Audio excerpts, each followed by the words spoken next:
अस्सलाम वालेकुम रहमतुल्लाह। बकरियां नाश्ता कर लिया, आप भी नाश्ता कर लिया ते बाहर हुण हल्की हल्की धुप निकल रही है। हुण जा रहा मैं एक दोस्त है, उन्होंने होया है काफ़ी नुकसान हो गया, उन्होंने को उस वास्ते जा रहे हैं। की नुकसान होया है उधार जाके दसते हैं।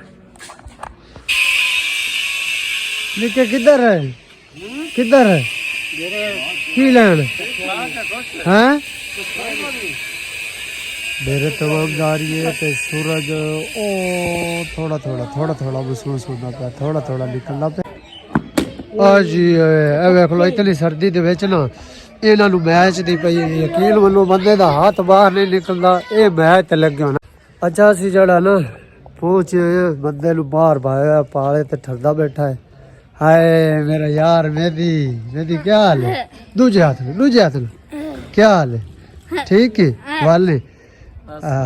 मुर्शिद मेरे पाले ते बैठे हो डिग्गी टोका इतना सराजो ला कला तरक्की हाल सिर्फ जमात इस्लाम और कोई हाल मुर्शिद क्या हाल ठीक ठाक वालो खुश नजर आ तेरे आओ अंदर आओ, मैं को पाला लगदा है इतना हुण अपड़े मुर्शिद दे डेरे ते। मुर्शिद होरी साडे इंतजार बेटे मुर्शिद माजरा तुहानू जड़ा ना इंतजार कराया है गुलाम मुस्तफा पता है गुलाम मुस्तफा किदे आया तू की करना इतने मुर्शिद तो दीदार करना चाह पी बड़ी ए लालच है पिछो नहीं मुर्शिद तो दीदार करना बनता है एक बारी दिहाड़ी। अच्छा आ जा अब गांव को क्या बने कल पता लग गए कोई समझ नहीं लगी बात। हाँ राती खैरी मेरी बहन का सवेरे गए पता लग गए परसों कल उठे साजी तुसी कल सवेरे आए ने कोल बैठ रहे ने गप शप होती रही है ते जनाब और कोई दस घर गया ना ते अम्मी दादी आखा भी वो आदे पैण दी उन्हें ते गां जड़ी है ना आराम हो गया आराम ले आराम कि मैं तेरी पूछे ढूंढे तो मैं दस्ती पूछे तो फूल मारे उन्हें आखा भी वो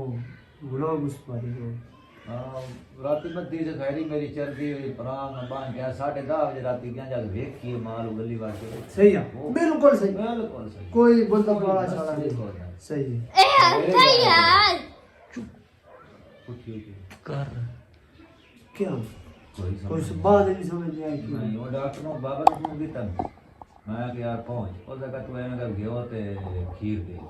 अच्छा नबी नाल की करने जब कड्डे गए मैं गयो तो खीर लाया वो पिलाई मैं धारा कटन बाहर गया मैं क्या आगे साग बेच बाली वो तो बैठी है मतलब सुबह बीमार बैठी है तू गर्दन नहीं का हिक्की साइड गर्दन दे जादी मैं धारा काट के आया मोड़न कॉल मिलाई यूसुफ वाला कॉल की थी बिहार फंस गया यूसुफ का कोई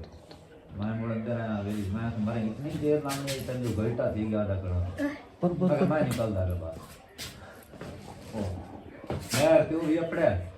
अपने फेर दो अच्छा तो मेरी कॉल दोबारा मत कर दे अल्लाह मैं ना अब चलो ठीक यही हो गया लाई केड़ी वो जड़ी को नाम करे दे निकड़ी जिक्की अटैक जिन्हों ने राती उन्होंने अटैक हो गया और बड़ा अफसोस है। चलो अल्लाह पाक और लेबल बदल दे बेहतरीन देसी अल्लाह पाक। अच्छा क्या हाल है ठीक है वाल कुछ इधर ही आ जाना